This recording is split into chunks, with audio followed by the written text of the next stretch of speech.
Baiklah, di sini saya akan menjelaskan mengenai metode pengujian anti-danger secara in vitro. Nah, jurnal yang saya gunakan di sini itu adalah jurnal Aspirator. Nah, jurnal Aspirator ini sudah terakreditasi Sinta 2. Judul jurnal yang saya gunakan ini adalah efektivitas pada fase awal infeksi virus Dengue 2. Nah, juga ada jurnal penunjang yang juga sudah terakreditasi Sinta 3. Baiklah, penyakit DBD ini merupakan penyakit yang disebabkan oleh virus Dengue. Nah, virus Dengue ini tuh terdiri dari 4 serotip, yaitu ada Dengue 1, 2, 3, dan juga 4. Nah, penyakit DBD ini kebanyakan menyerang penduduk yang ada di negara-negara tropis maupun yang ada di negara subtropis. Ada beberapa obat yang dapat menghambat perkembangan dari virus Dengue ini. Itu ada interferon, ribavirin, kemudian ada 6-azauridin dan juga ada glycyrrhizin. Nah, obat-obat itu dapat menghambat perkembangan dari flavivirus, termasuk juga virus Dengue ini secara in vitro.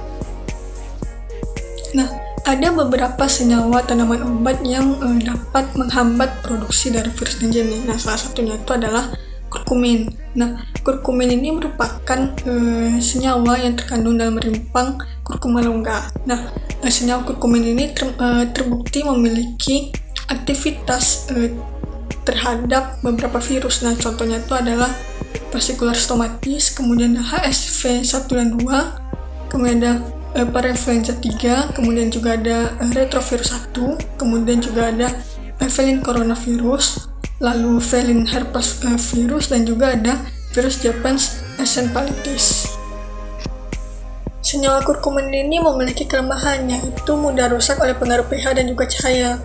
Hal ini disebabkan karena pada struktur senyawa kurkumin ada gugus metilen aktif di antara 2 gugus keton. Hal inilah yang membuat senyawa kurkumin itu mudah rusak oleh pengaruh pH dan juga cahaya. Nah, untuk mengatasi hal tersebut, maka dilakukanlah modifikasi struktur senyawa kurkumin. Nah, dengan dilakukannya modifikasi struktur senyawa kurkumin ini, itu dapat meningkatkan aktivitas biologis dari senyawa kurkumin. Nah, hasil dari modifikasi struktur senyawa kurkumin ini adalah senyawa pentagammafenol 0 atau senyawa PGV0. Nah, senyawa PGV0 ini merupakan modifikasi struktur rantai tengah dari senyawa kurkumin, yaitu dengan mengganti kelompok asetil-aseton dengan siklopentanol. Nah, senyawa PGV ini diketahui memiliki aktivitas sebagai antioksidan dan juga antiinflamasi. Nah, penelitian mengenai pemanfaatan senyawa PGV0 ini sebagai antivirus ini sangat sedikit atau jarang ditemukan. Nah, tetapi diketahui bahwa senyawa PGV0 ini mampu untuk berinteraksi dengan komponen seluler dalam tubuh. Contohnya itu seperti DNA, membran lipid, dan juga protein seluler lainnya dalam tubuh. Nah, hal inilah yang mendorong para peneliti untuk melakukan penelitian terhadap efektivitas senyawa PGV0 pada fase awal infeksi virus Dengue 2. Nah, tahap pertama dari penelitian itu adalah dengan bersintesis senyawa PGV0. Nah, bahan utama yang digunakan di sini ini adalah vanilin. Nah, kemudian vanilin itu ditambahkan dengan siklopentanol, lalu diaduk hingga homogen pada suhu 25-30 derajat Celcius.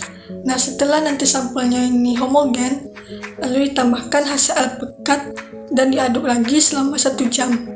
Nah, selanjutnya sampel didiamkan selama 2 hari pada suhu kamar, lalu diisolasi dengan maserasi campuran asam asetat glasial dan juga air. Nah, kemudian sampel ini disaring dengan cepat dalam keadaan dingin, lalu dilanjutkan dengan campuran asam asetat glasial dan air sampai warna hijau tua pada sampel itu hilang. Nah, kemudian sampel dicuci dengan air panas sampai sampelnya itu bebas dari asam dan kemudian dikeringkan. Selanjutnya dilakukan uji sitotoksik senyawa PGfenol ini terhadap Solvero. Nah, metode yang digunakan pada uji ini adalah metode MTT, di mana prinsip utama dari metode MTT ini adalah di mana dihidrogenase mitokondria dalam sitokrom dari sel-sel hidup ini dapat membelah cincin tetrazol, dan MTT yang berwarna kuning setelah direduksi itu dapat berubah menjadi kristal formazan berwarna ungu. Nah, pada metode ini tuh ada pelarut yang digunakan adalah pelarut dimetil sulfoksida atau pelarut DMSO. Nah, alasan dipilihnya pelarut DMSO ini adalah karena pelarut ini itu dapat bercampur dengan air dan memiliki sifat yang baik untuk ion anorganik maupun untuk senyawa organik. Nah, selain itu pelarut DMSO ini tuh memiliki konsentrasi yang kurang dari 2%, sehingga hal inilah yang membuat pelarut ini tuh tidak mempengaruhi pertumbuhan dan kematian dari Solvero.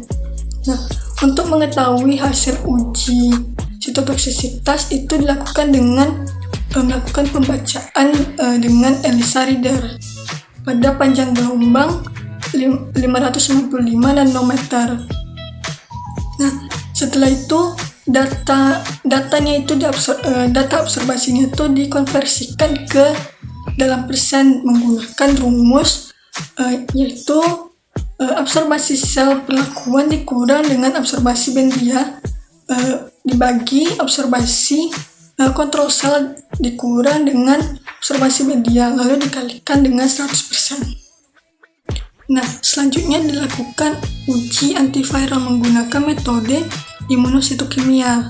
Nah, caranya itu dengan menumbuhkan Solvero dalam well plate atau sumuran. Nah, kemudian masing-masing dari sumuran itu diberi deck glass yang sudah dilapisi dengan polyalisin. Nah, kemudian nanti sumuran ini dibagi menjadi kelompok sel yang sudah diinfeksikan virus DNJ2 yang sudah diinkubasikan selama 1 hari dan diberi senyawa PGfenol. Dan kemudian ada juga kontrol positif dan juga ada kontrol negatifnya. Nah, metode imunositokimia yang digunakan pada uji antiviral ini adalah dengan menggunakan sediaan SBPC atau streptafidin biotin peroksidase kompleks.